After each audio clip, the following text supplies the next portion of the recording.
Welcome to the MapAcademy. Today, we will study Chapter 1 of Class 9 Political Science book. The title of chapter is, What is Democracy? Why Democracy? In this video, we'll learn about 4 main topics. Introduction to Democracy. Characteristics of Democracy. Problems with Democracy. Benefits of democracy. Think of this video as a journey to understand how countries are run and why democracy matters. Now we will cover first topic of chapter. In this we will understand democracy with the help of examples of family, school and country. First, we will understand democracy with the example of family. Democracy in family means all family members sit together and take decisions. Let's take an example where entire family plan a family trip. Kids want to go to Goa, but mom thinks it's too hot.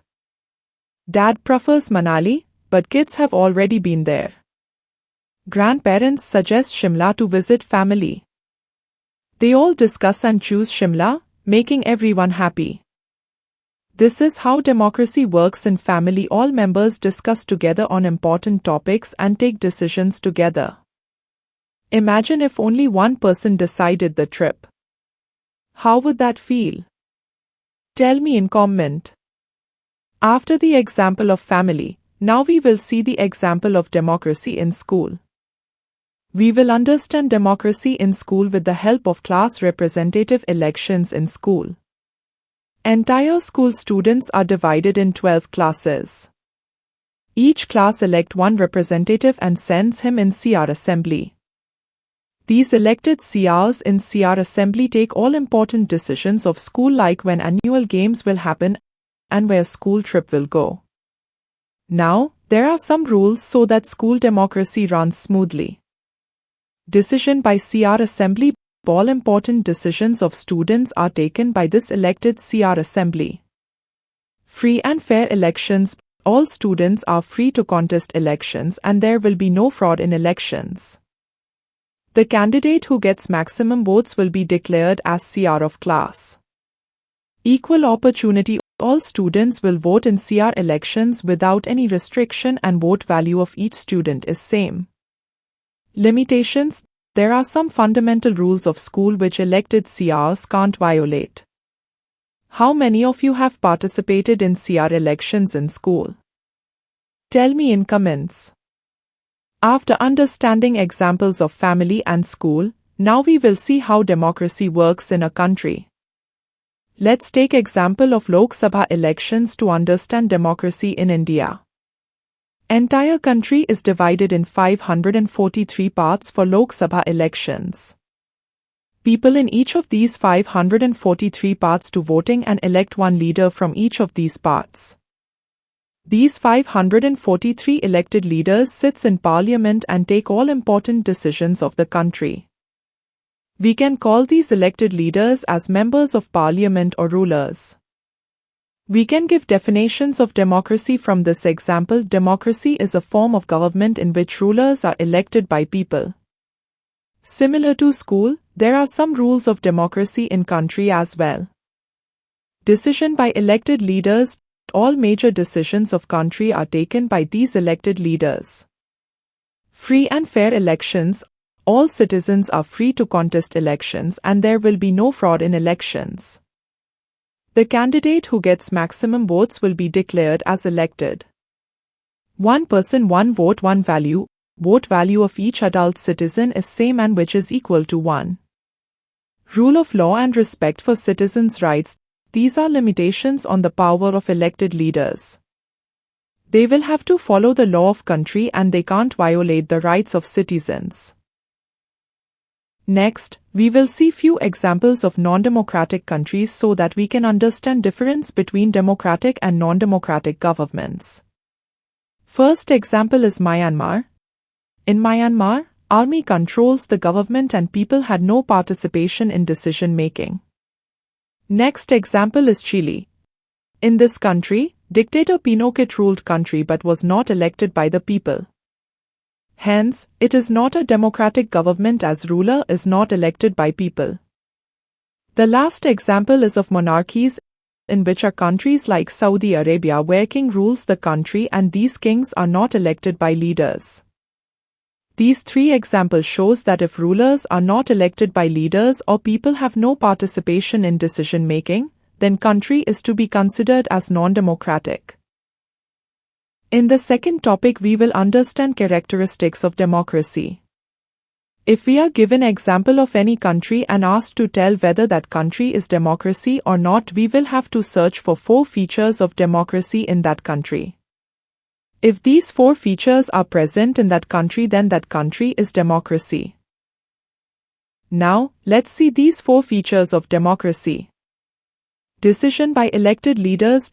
All major decisions of country are taken by leaders elected by citizens of country. Free and fair elections. All citizens are free to contest elections and there will be no fraud in elections. The candidate who gets maximum votes will be declared as elected. 1 person, 1 vote, 1 value. Vote value of each adult citizen is same and which is equal to 1. Rule of law and respect for citizens' rights. These are limitations on the power of elected leaders. They will have to follow the law of country and they can't violate the rights of citizens. Now, we will understand the first characteristics of democracy, which is major decisions by elected leaders. In a democracy, the final decision-making power must remain with those elected by the people. To understand this, take example of India. We elect the members of parliament and they take all important decisions of country like relations with Pakistan and China, income tax rate, GST implementation, etc. Now, we will take example of Pakistan to understand how the first characteristics of democracy, major decisions by elected leaders, is not followed here. In Pakistan, Pervez Musharraf, who was an army general, led a military coup in October 1999. He overthrew the democratically elected government and declared himself the President of Pakistan. He passed an order called the Legal Framework Order. After that, the elections were held in the national and provincial assemblies in Pakistan. Now, you will say that if elections were held, then why it cannot be considered democracy? Because the final power to take major decisions rested with military officers and General Musharraf himself. He had the power to dismiss the elected assemblies. In democracy, final decision-making power should be with elected leaders, which was not the case in Pakistan. Hence, the Pakistani government under General Musharraf cannot be considered as democratic. The second characteristics of democracy is free and fair elections. Democracy must be based on a free and fair election where those currently in power have a fair chance of losing. In this definition, 2 words are important: free and fair. Free here means any citizen can contest the elections without any restrictions. Fair means there will be no fraud in elections. The candidate who gets maximum votes will be declared as winner. Now, we will see example of China to understand that how democracy characteristics of free elections is not followed here. Elections are held after every 5 years to elect the country's parliament. This point gives us feeling of democracy. But let's see next 2 points before jumping to any conclusion. To contest elections, a candidate needs the approval of the Chinese Communist Party. The government is always formed by the Communist Party because it gives approval to contest elections to only its party members. We can see that citizens are not free to contest elections in China. Hence, it is not a democratic country. Tell me in comments that how would it feel if only one group of students could run for class representative? Next example we will study of Mexico. Since its independence in 1930, Mexico has held elections after every 6 years to elect its president. But until 2000, every election was won by a party called PRI, Institutional Revolutionary Party. You will think that what the problem is if every time people are voting for same party.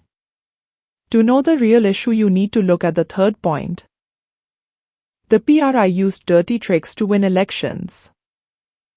Teachers of government schools used to force parents to vote for the PRI party.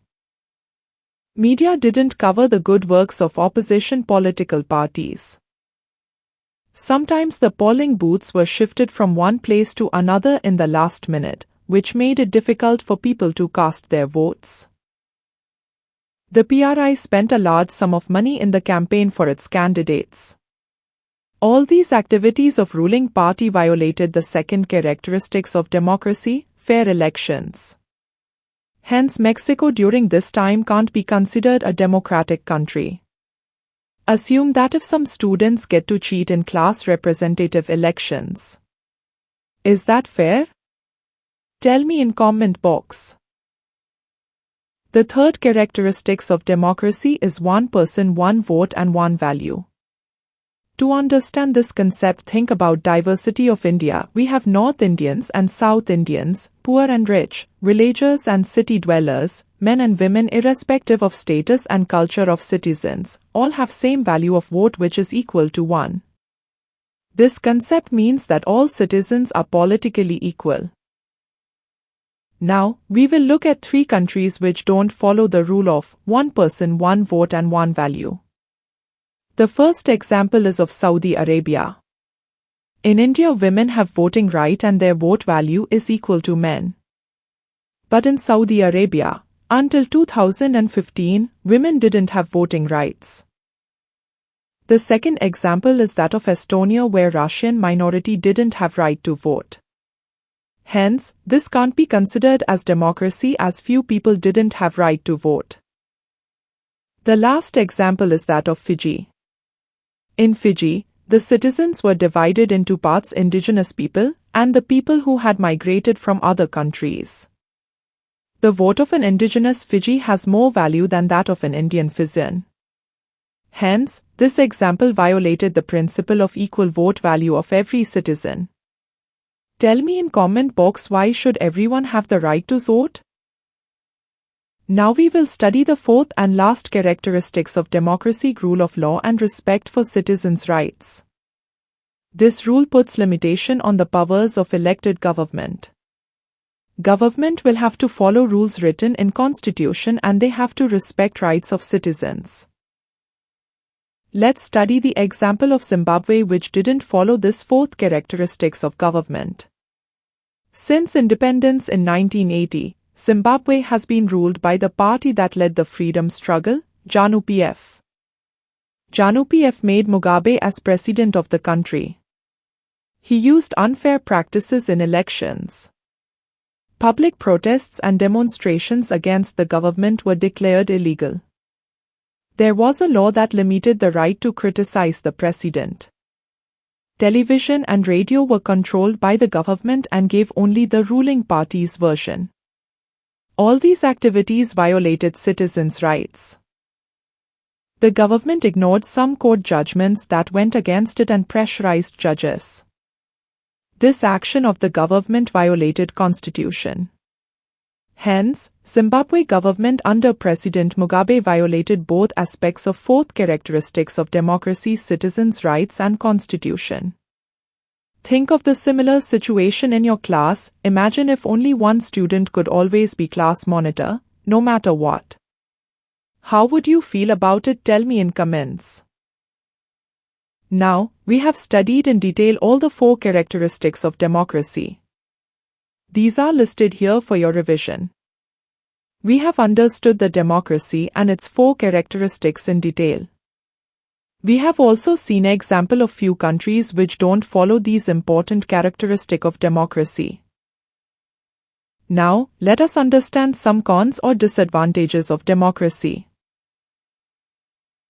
The first problem with democracy is instability, which means that leaders change with elections. New leaders usually leave implementation of old schemes and start new plans. This results into instability because there are no stability in policies. The next issue with democracy is all about electoral competition. Parties want to win elections at any cost and use dirty tricks in elections. The third issue with democracy is that there are huge delays in decision-making. Because in democracy decisions are taken after issue is discussed and debated by large number of people, which delay the decision-taking in important matters. Now we will see 3 more cons of democracy. The next disadvantage is bad decisions by elected leaders. Many times, the elected leaders are not educated or they don't consult with people after elections. Hence, they don't know what people really need and take bad decisions. The fifth disadvantage is corruption. You might have seen news of leaders distributing money among public during elections. Also, some elected leaders change their stand for money and ignore the problems of people. The last problem is that in democracy people through their elected leaders take the decisions. But, large number of people are uneducated and ignorant. They don't have knowledge to take important decisions. We have studied 6 cons of democracy. Think about these disadvantages of democracy and tell in comments how we can solve these problems. Although there are problems with democracy, but there are benefits of democracy which makes it best form of government. In the next topic, we will study 5 such important benefits of democracy. A democratic government is a better government because it is a more accountable form of government. People can ask questions if elected government don't perform well. There were famines in both India and China during the period of 1958 to 1961. In India, democratic government handled this situation very well because they knew that people will hold them accountable in the next elections if they fail. But, in China there was no democratic government and they didn't handle the situation efficiently and lakhs of people died. The second benefit is better decisions. In democracy, decisions are taken after debate and discussion by large number of people, which increases quality of decisions in democracy. The next benefit of democracy is better handling of conflicts. In India there are various differences among people on the basis of caste, religion, language, economic background, etc. In Parliament, there are elected representatives from all these groups. These elected leaders take decisions which are acceptable to all groups. This is the reason why conflicts among various groups can be handled in better way in democracy. Now, we will study 2 more benefits of democracy. Democracy provides dignified life to its citizens because their rights are protected in democracy. Every citizen feels important and respected. The last benefit is that democracy allows correction of mistakes. There is open discussion and debate about government actions in democracy, which allows government to know their mistakes and provides them opportunity to correct these mistakes.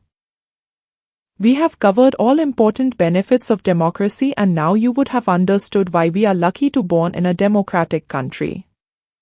Democracy provides an open environment to citizens where they are respected and are an important part of decision-making process.